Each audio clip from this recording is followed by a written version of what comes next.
Alright, so here we are, part 2. This is Jim Lee again, continuing the red door sketch. Um, Here I'm just continuing to lay down the blacks in the parts of Batman's costume that are dark blue, black, gray, whatever version you prefer.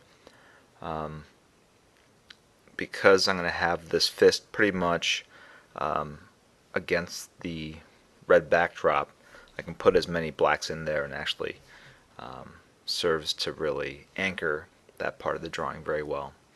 Um, when I lay the blacks into the gloves, I'm doing it pretty much on the sides and leaving a red highlight or white highlight, however you see it, along the highest points along the forearm and on the fist. So you're talking about sort of where the knuckles are and where the veins run across the top of the hand. Here I'm dropping in a shadow underneath the rib cage. So the rib cage is casting a shadow across the stomach muscles and a slight diagonal, indicating that the light source again is in the upper left hand corner.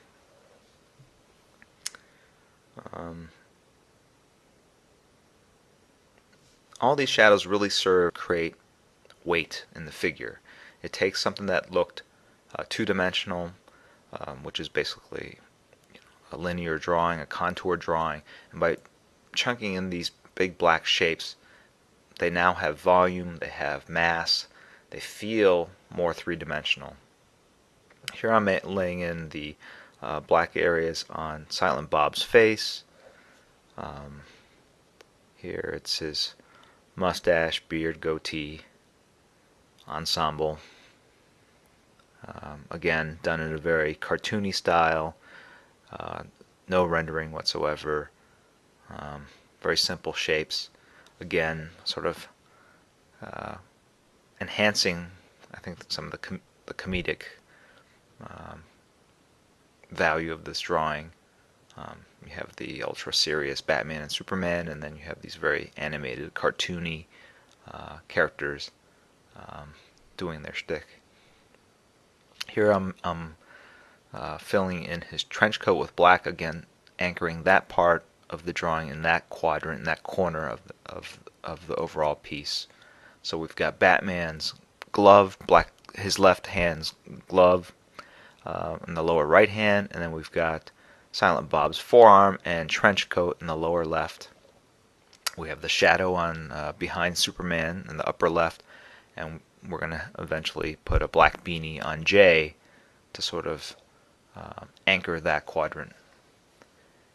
Here I'm putting black also into the other forearm of Silent Bob to pop that element off of Superman.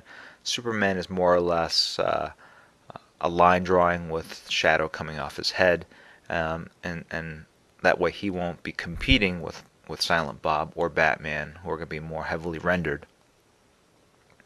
Here I'm finishing up some of the details on Silent Bob, the black of his belt. Again, from a distance, those little black bars help create sort of the circular form of his belly, puts that figure into space. So it's not like a belt that goes straight across, it's curved, so we get the sense that his hips and feet and legs are going back into space within the door. I'm spotting some blacks into Batman's mask, again to pop him off of Superman and Jay behind him. The black circle on his ear is the shadow of his ear cast upon the side of his body. Here with this big magnum smelly marker, I'm going in and redoing some of the shadows I already laid down with another marker. I didn't think the blacks were dark enough there because they were done with a thinner marker. I ended up getting more with the gray values there, and I wanted to come back in with a thick black marker and go completely to black there. If you look on the side of Silent Bob's hands, I put little black lines. Again, that just creates a very subtle shadow, three-dimensional, sort of makes his fingers pop off the background. Drop the shadow along the side of Superman's lats and created a gray value in the cape. If I went to black, it would disappear into, it would almost like there was look like there was a hole in his cape, and it would disappear into the shadow in the back. By just doing a lot of parallel, it created a gray tone that is an intermediate value between the white and the black, so we don't lose the cape. Going in and just beefing up some of the black highlights around Superman's head, really solidifying that shape off the background. Here I'm spotting some blacks on Jay's cap, and having chunks of gray matter come out the other side. Cartoony gray matter, so it's not too explicit here.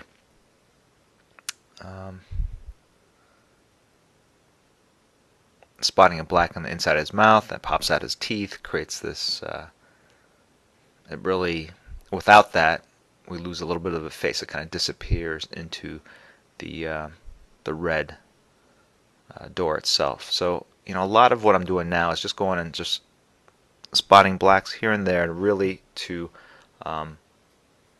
pull out of the drawing elements that really need to stand out, elements that will get lost if you didn't anchor them with spotted black or a thick black line underneath.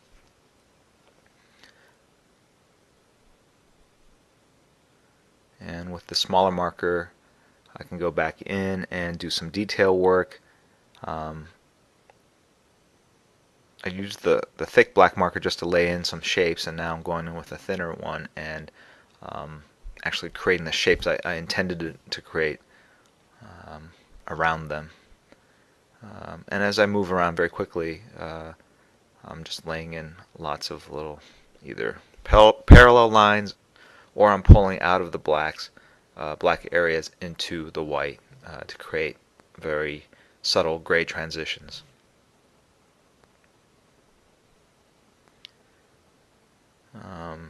Just going in and fixing up some of the anatomy by putting that black line that you just saw on his shoulder. I'm really popping that shoulder up and out of his chest mass. Now I'm going in and doing some detail work on the ribs, his abs, and if I would move out of the way, I could see what else I was doing.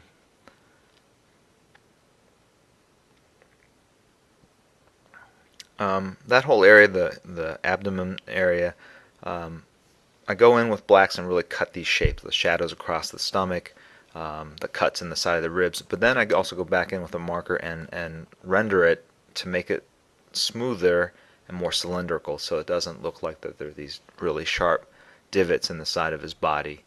By creating a lot more gray tones on the side, I kind of round things out a bit. Here I'm going back to Superman's collar area, probably for the fourth or fifth time. Those are really important in terms of solidifying his figure. I can't really spot too many blacks on that figure, but I can cast a shadow of his head off the side of his head, and also spot a couple blacks in the creases of his cape, really anchoring his head and shoulders to the top part of the drawing, so you don't really lose them. They don't lose out in competition to the other elements of the drawing. Here I'm going in and I created just a gray value on Batman's trunks. I didn't want to go to black because if I did, I would lose his arm. His hand, his fist would disappear, and I wanted that element to really. I wanted you to be able to still see that contour, that silhouette of his fist there, because I think it really breaks up the negative space very well. Man, that was just a minefield. I had to be very careful how I worded that whole couple of sentences. But anyway, you get the idea. I'm just going to finish up by tightening up some of the area around Silent Bob's face.